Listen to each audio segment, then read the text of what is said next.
The fans notice a lot of the wonderful Easter eggs in the finale. Were there any that the fans may not have noticed or that they missed?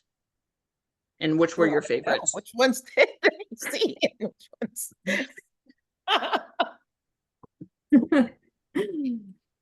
let's let's discuss which ones you guys have talked about. Ooh, there's so many. That's the thing. You're right. There's the dog with Travis. That was a throwback to season one, episode Yeah. one, the pilot. Yeah. And when we were editing that, we were like, that sequence was much bigger, and there was a lot of like ins and outs of how to make it like more dramatic and that sort of thing. And it's like, well, maybe we should take the whole thing out. And we're like, no, we have to keep the dog, and we have to keep him saying, dibs. Yeah. Let's see. The throwback to monogamy is for the weak. That was a Mhm. big one. That was I mean, I I feel love like that circle wasn't moment. even kind of an Easter egg. That was like, we are going to Obvious. say that you said this, you know? Yeah. Yeah, it Yeah. was that full circle moment of being like, Yeah. I love where we got to.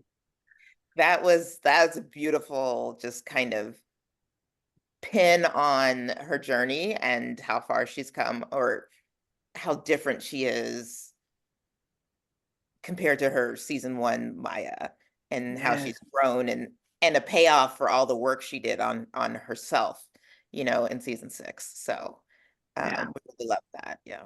I'm trying to think what other Easter eggs. Oh, we had the well, and it was more just like a nice reminiscence, but we got to see at the end of the episode, Maya was captain again, and then Andy got to be chief. So they were running like back to season one, kind of reminding us that they always They wanted were to going to run. run the place.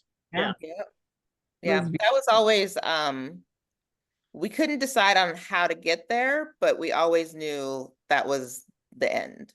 When Yeah. we were told that we were going to end, um, we were like, okay, well, Andy's going to be chief and Maya's going to be captain, and they're going to run the station together. Because we always kind of wanted it to be a continuum, like they were always still there.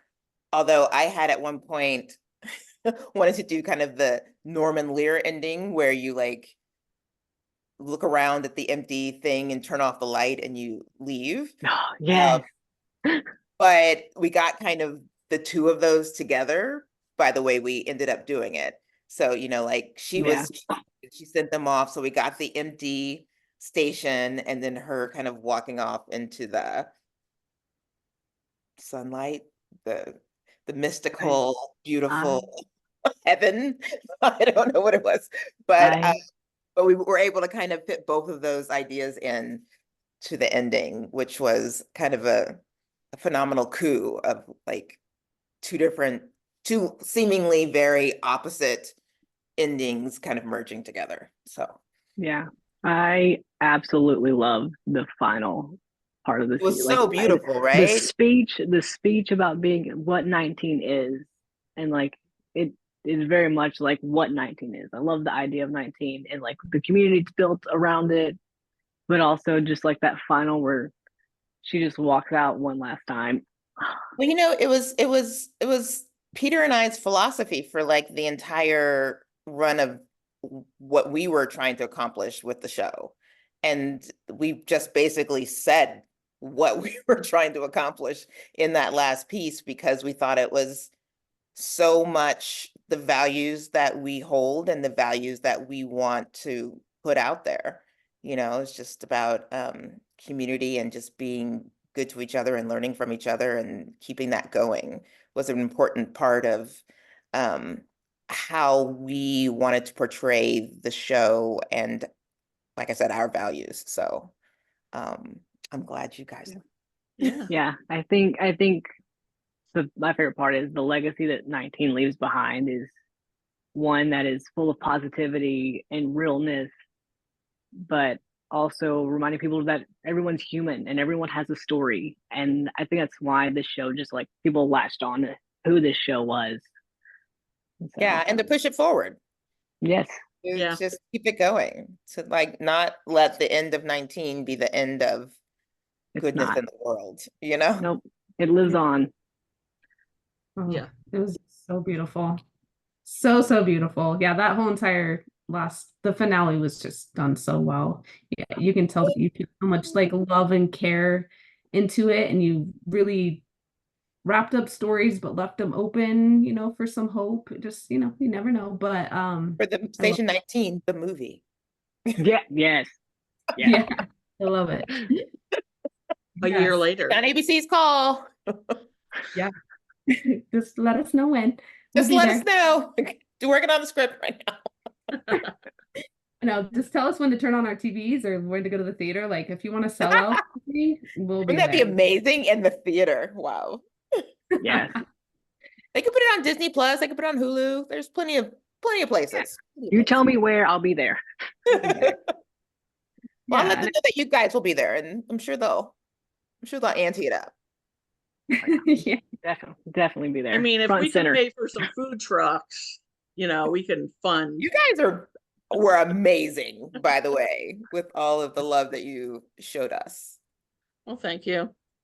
I feel like Stations fans did a lot more than Anyone else? the other shows. I Yeah. agree. I said that People too. were jealous. Oh, We're no, like, this is just for station people. Sorry. we're like, Uh-oh. let's take a selfie with our truck, our fan truck. But yeah, that kind of leads into this question that I had for you guys. Were you surprised by the level of global, not even just like the US, but global fan investment into the show, such as the fans raising money for the first billboard of Station 19 billboard ever? We were shocked to Wait, find out the that Times Square one? Well, there Yeah. was a Oh, there was another one. There was Okay. another one. Yeah, the go- one down by in LA. Down. It was by the old Times studio. Square was the first one Yeah. on New Year's Eve. Yeah, but I was blown away by the Times Square one. I was Yeah, like, what is this? Is this AI? There. But yeah, I mean, the amount of, because when I first started the switchover, from Grays, I was like looking at, like what the fans were talking about, like how we should move forward, what's hitting, and it was all Marina. It still And I is. was like, wait, did I put Station 19 on here? I kept checking to make sure I put the right search thing. And so, it was so just them at first that I was like, well, I feel like we need to open it up a bit more. And I feel like as we went on, it started, there started to be a lot of love for all of the characters on social media. So I was happy that we kind of opened that up. And but I could see where we were going. I could see the drive from the start. So but yeah, you guys have been amazing. And I couldn't believe, coming from Grays where I was since it started. So I was there for 19 years, 18 years, when I switched over. And, Grace has this huge fandom and everything. And Emily had, because she was also on both, and she had told me about the fandom on Station 19, but I was like, but it's Grace, it's blah, blah, blah. And then when I made the switch, I was like, oh, Now this you is get what it. you're talking about. They are big. Grace has Yeah. nothing on them. Loud and Yeah. crazy. Yeah. I don't think I've ever seen another show where the fans can tell you who wrote the episode, who directed the episode, what was happening in the episode, where it fell, what music was in the episode. I was like, Yeah. who's behind the scenes, who does hair and makeup, who's doing this? I was like, And that's so beautiful because so much more goes into it than the actors and the actors are great and they're beautiful and they're lovely and they represent the show, but so much goes into making them great and lovely and beautiful and Yes. representing the show. So to have you guys really take a point to make those people feel loved and cared for is so important and so beautiful, and thank Yeah. you. Yeah. Of course, takes a whole village to Yeah. create Yeah, you know, and I beautiful don't stories think and shows. people really know that. I did a panel at the academy yesterday for community college students, and the reason I wanted to do it is because, you know, when I was growing up, I grew up in Texas, and I didn't know about all of those people. I mean, logically, you know there's somebody there, but Right. you don't think of it as a real job or what the opportunities are. You don't know who the people in the crew do or who they represent, what they represent. And just being able to get that kind of knowledge out to especially underrepresented groups that do not like have people that worked in the industry or know things about the industry, to just let them know that those jobs exist. Just any kind of like new new voices, new brains, new faces just add so much to how the show is represented and how the show looks and feels and portrays itself. Like there was the episode 706, which, you know, went through time, and we were kind of marking time through Vic's hair, Mm. different I loved it. hairstyle. I And loved had it. we not had like, you know, a black um key hair, that whole Yeah. journey would have been different. Like just Right. to understand how, I mean, not that they couldn't understand, but there's a different level of understanding. Mm. Yeah. And so just stuff like that, like you take for granted, that is so important to add to the beauty and the authenticity of the storytelling. So I'm Yeah. glad you appreciate all Yeah. aspects. I Oh think yeah. I think the biggest thing, we've talked about this before on our lives and stuff, is Station 19 was probably one of the few shows that I've seen that authentically feels very diverse. It's authentic. It doesn't feel like we're going to put a staple here and this is here. It's just a representation of what the world looks like. Like this is Well, just there's so many life. lived experiences in our actual cast, crew, and writers' room. You know, like our writers' room was so amazing and so diverse, that we had all of these perspectives. And we always had like a thing where if someone from that group that we were representing was having an issue, like we had to listen, even though we're like, oh, that's great story. It's like, but that's hitting that person the wrong way. So let's examine that Mhm. and see either how we can modify, or maybe we just need to take that piece out, because there's just, you don't know how it's going to hit certain populations or communities. And in order to have the authenticity and to not be stereotypical and just, this is what we think, you know, coming from outside this community. Yeah. It really adds a level of deepness that I think is important to. And I think it's also the beauty of television, right? Is that in film you're just like one writer, you might like put your film out and show different people, but in the room it's like these people constantly, week by week, day by day, like adding in their input, adding in their stories and lived experiences. So that's kind of the beauty of uh working in television for this kind of storytelling. Yeah. Yeah, Yeah. absolutely. So when you came in to as head writer in season 6, and then so how would you describe coming into the show? Were you a fan of the show before you came into the show as the head writer? And what kind of research did you do for the characters? Like how did you go through the process of learning the characters and their storylines from the past seasons? How does that look like? What does that look like? Well, I didn't watch it regularly, admittedly, before I came on full time. But, you know, I was on Grey's. We did table reads together sometimes because, you know, Krista was our dual showrunner. So I knew what was going on. I knew the characters. I didn't know like specifics of like different time periods and what was going on. So of course I watched all of the shows before. And then I sat down with everyone individually, like one-on-ones. I sat down with every writer. I sat down with all the actors and kind of just was seeing like what their hopes and dreams for the future was for the show, for the characters, for them individually, like what they hoped to attain, stories that they really wanted to tell from their perspectives. So I spent a good couple of weeks just doing that before I even jumped into the middle of the season. So yeah, that's how I prepared. Yeah, that's amazing. And which story characters were you most excited to tell, do you think? Coming in as co-showrunner for season 7, which ones were you like, oh, this is going to be an exciting story?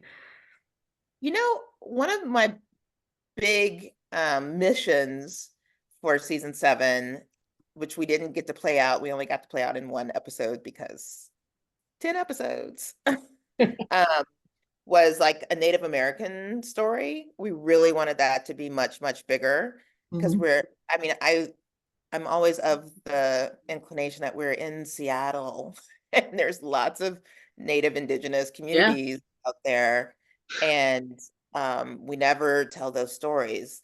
And it's all, in Grey's in the past, it was always like, oh, we can never find the actors. And then, since then there's been like Reservation Dogs and, all of these beautiful stories about, what was the other one? Rutherford Falls, which I loved. And there's all this like stories that have not been told and different perspectives coming from their point of view.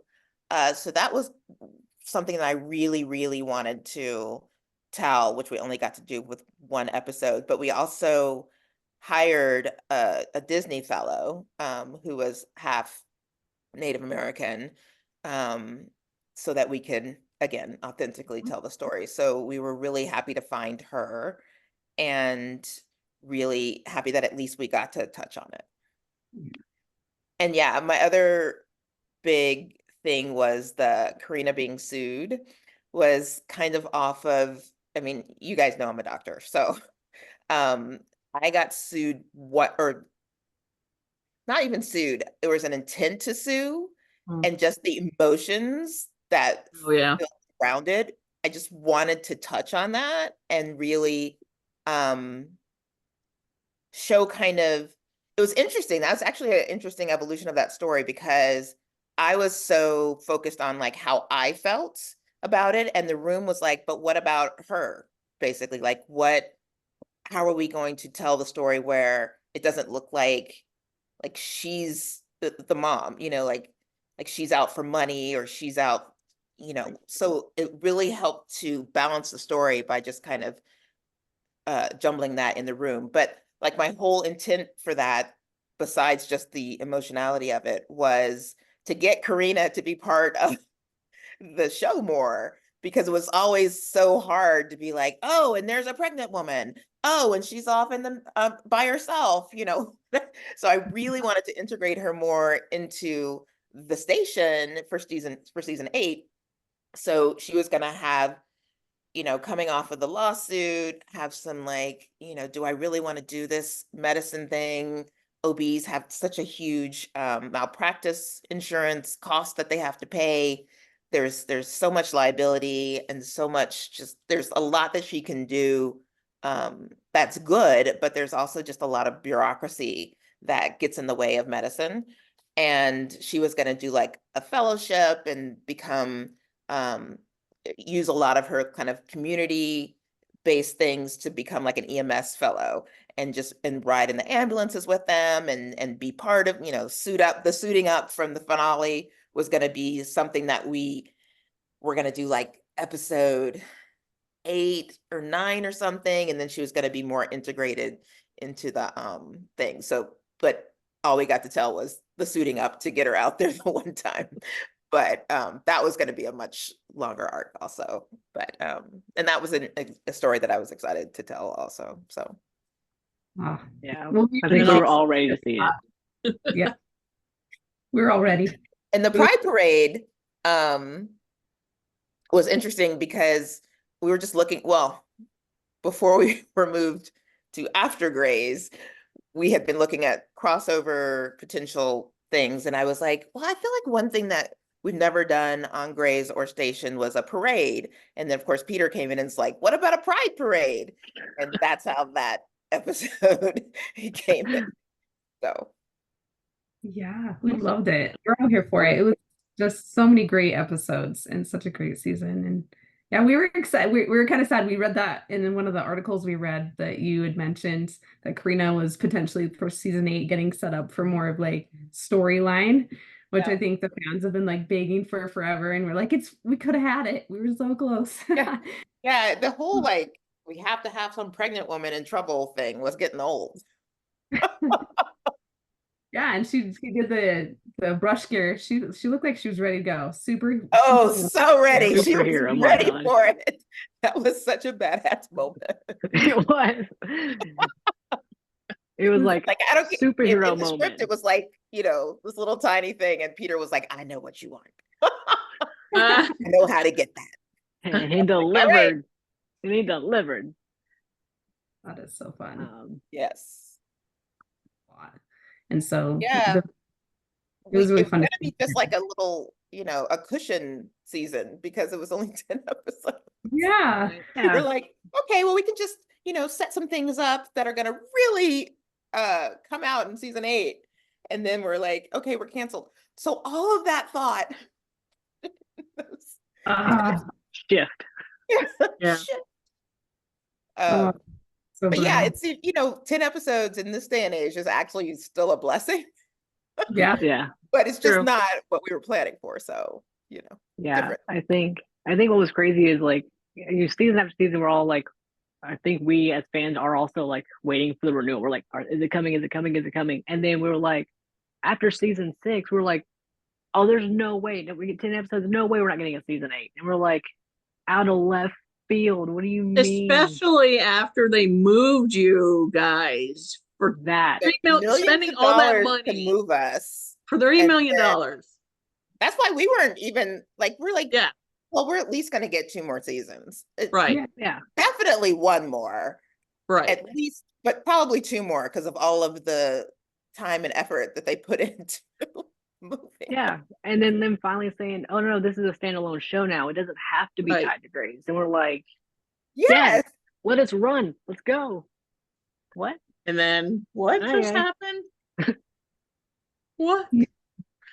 Okay. I mean, that after that call, because Peter and I were in separate places, we just like got on the phone. We're like, oh my God, what just happened? Is this happening? Am I dreaming? What's happening? Yeah, Yeah. nothing to say. We just I do want to say, I think it is amazing that despite, you know, when you found out and the fact that it was right before it was released publicly, that you and Peter were able to get everybody in and tell them in person to be Yeah, like, hey, they were wanting us to like wait, like it was a Friday, Mhm. pretty sure. And they were like, well, It we'll was. probably try to release it like Wednesday. And we were like, no. I mean, it's gonna get out. It's gonna get out before Wednesday. Like there are just people who have connections and know things. So we were very determined. And we had let the writers write from home that day. So we had to call everybody in, tell them, then call all the actors in, tell them, and then get the crew together. And it was this fun thing. Well, it wasn't fun. It was funny though. And we were going to try to play it in the finale, but we just had to cut it for time. Where Peter would start saying something and he would start crying. And I was like, give me the mic.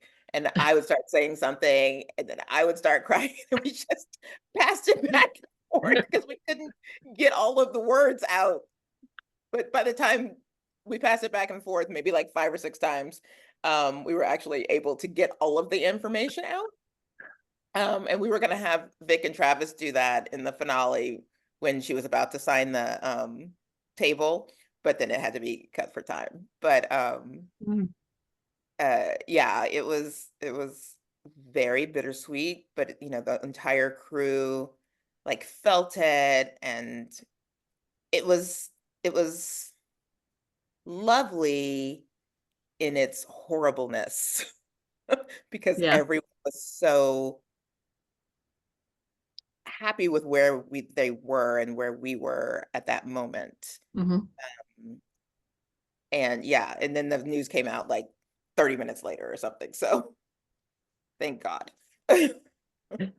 Well handled. Yeah. And that just Yes. is a testament to you and Peter and the care that you have for everyone part of that show, because imagine hearing that news somewhere else and you're just like, wait, what? And then Wait, just what? the chaos that would go ensue into the weekend, and just so cared for. I'm sure everybody Oh, felt. yeah. And every week we would always be like, are we watching the same show they are?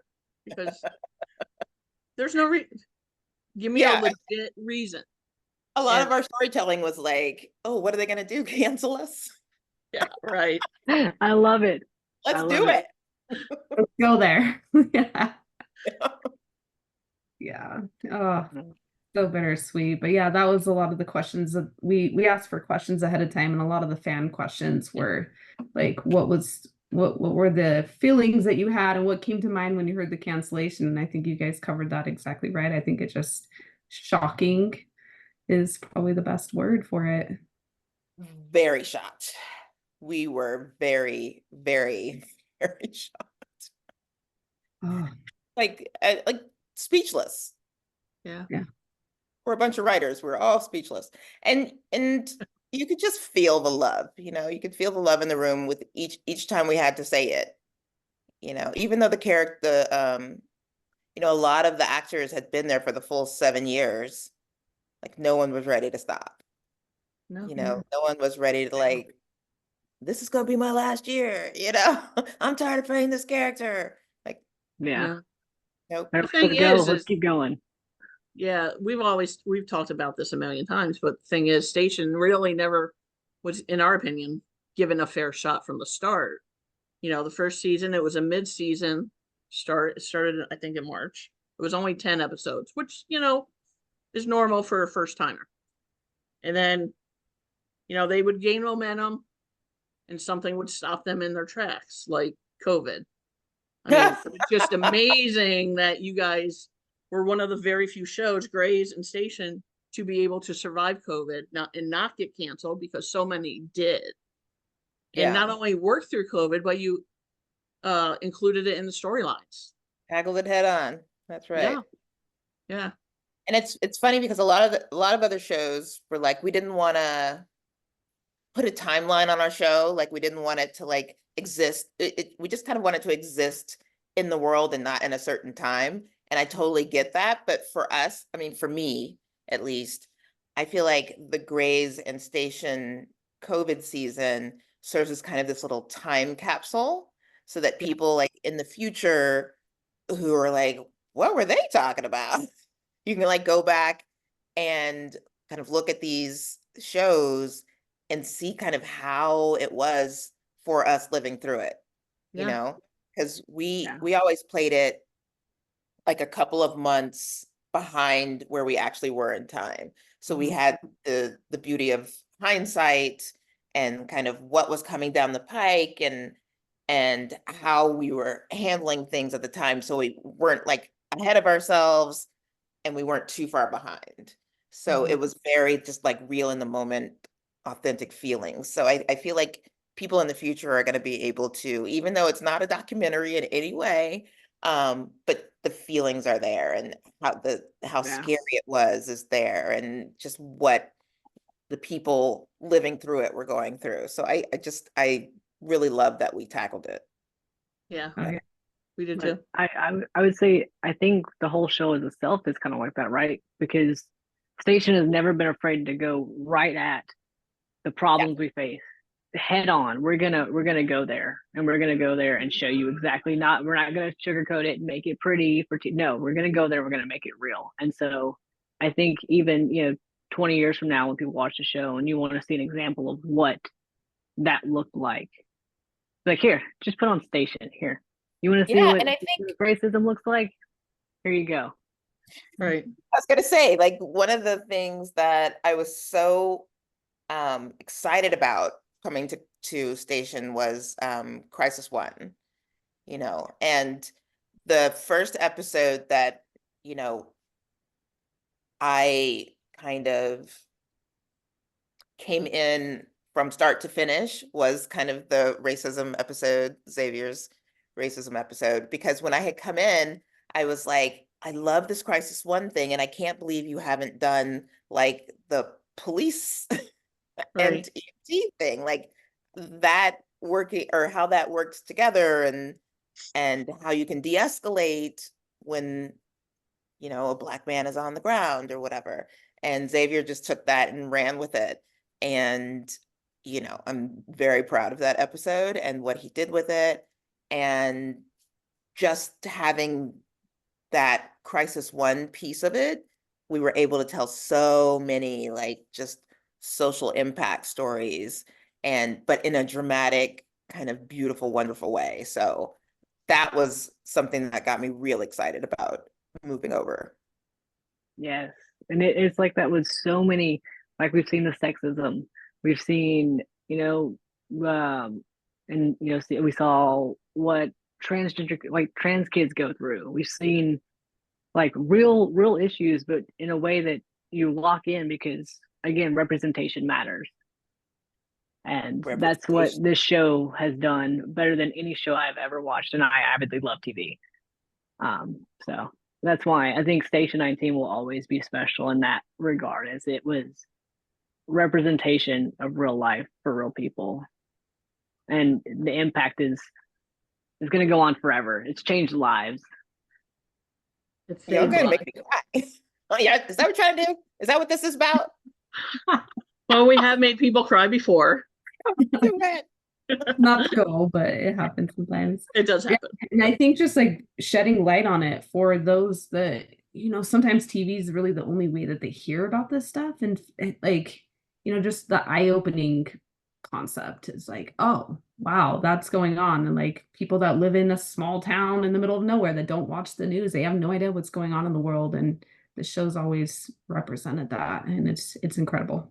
So yeah, it'll Yeah, I have an love impact. that for those people, like you were saying, it's a way that they can see people as people and not as just like other groups. You know what I mean? Like Mm. the people who've never met a trans person, people have never met a Black person, people have never actually, but they have like the stereotype, they have what's in the news, but they don't see them as like real people with real existence who have more similarities than differences in the long run. I mean, there's some cultural differences and that sort of thing, but they can be like appreciated and not shunned, and so yeah, hitting those people, even if they don't like completely change their ways, just being able to see people as people through a show is gorgeous. Yeah. Yeah, The power of storytelling. Yes. it is. So Yeah. important. The When I beauty. transitioned from being a doctor to here, I had like that whole like, I could save lives, but I'm working on television. But as I started to learn more about entertainment education and being able to touch so many lives, like millions of people hear something I say about de-escalation and racism, whereas if I just said it in the ER, like 20 people, maybe, Mhm. like if my patient told some other people. So it's so important, and so just it validates my entire existence to be able to do this work. And I think it is so much more powerful than people. I think people have understanding like how powerful it is. So I'm not going to say like then people give it credit for it, because I think that it is people are really starting to understand. But of course, that's in my circles because I hang out Yeah. in the circles where we're always like, impact, this is important. Yeah. So hopefully that's all becoming more global too. But it sounds like from what you guys are getting from it and saying that it is getting out there. So Yes. Yes.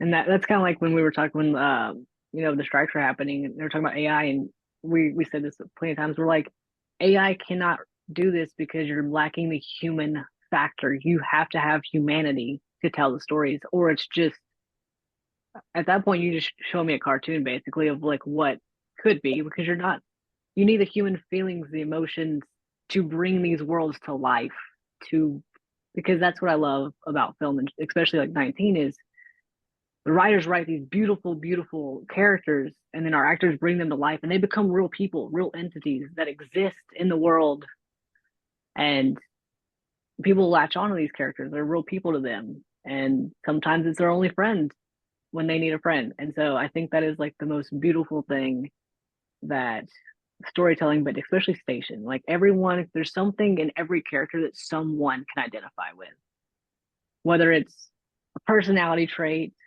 or who they are, race, religion, sexuality, something is a part of every bit of the characters, which is a representation of the writers behind them. Yeah, that was exciting to me too, is that that it was such a diverse cast and that the writers were representing them, Hi, Peter. Hi. Hey, I just realized how sweaty I am. I'll be back in 3 seconds, and then I'm all You're fine. You're- Yeah, the fact that like when I was being promoted to I was being promoted to showrunner, they were kind of putting pressure on to like, maybe we need a smaller writing staff. And I had inherited all the writers and I loved them. I think they did a great job really getting this beautiful set of writers. And I pushed back really hard because I was like, who are we gonna fire? Like the people who represent this character, the people who represent that character, who? And we didn't have to end up firing anyone. Oh, thank heavens. And matter of fact, we hired 2 people. That's true. We did. And this is before we knew we only had 10 episodes. So then it became like, oh no, Right. where do we put all these people? But everybody got to write. Yes. Everybody got to write. We got to put their name on a script, which is I'm impressed with Amazing. you and us. So For as little time as you guys had to pivot, amazing what you pulled off. yes, thank you. the representation and the diversity of this show and the legacy that it has. That's exactly right. Yeah, I love that. And it was so important to both of us that we protected that as we especially once we knew it was going to be the end. I mean, I think it was important to us. It was something we talked about a lot before we knew it was the end, but once we knew it was the end, it was like there was no going back. We made sure that every one of those characters and their stories had a voice in those last 10 episodes.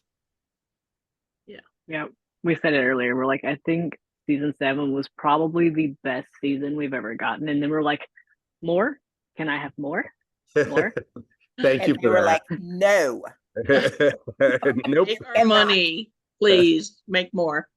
Peter, I told them when we do Station 19, the movie, Mhm. they'll get the other things. Okay. Front and center. I was like, tell me where I need to be, where I need to stream it. Do I need to go see it in the theaters? I'll be there, front and center. I'm just with my waiting for the popcorn. call. Yeah. Well, We can start your pre-sale tickets now. We'll start Yeah, funding. that thing will sell out so fast. Just like get the big Wild. Well, Peter's been to the Dream It conventions. Yeah, How was how was that? your That was experience wild. there, sir? It was great. It was great. Everyone was very lovely. It's a little bit easier being someone like me or Zoanne at one of those things than being I've been an actor at those things too. I've done a bunch of Queer as Folk ones.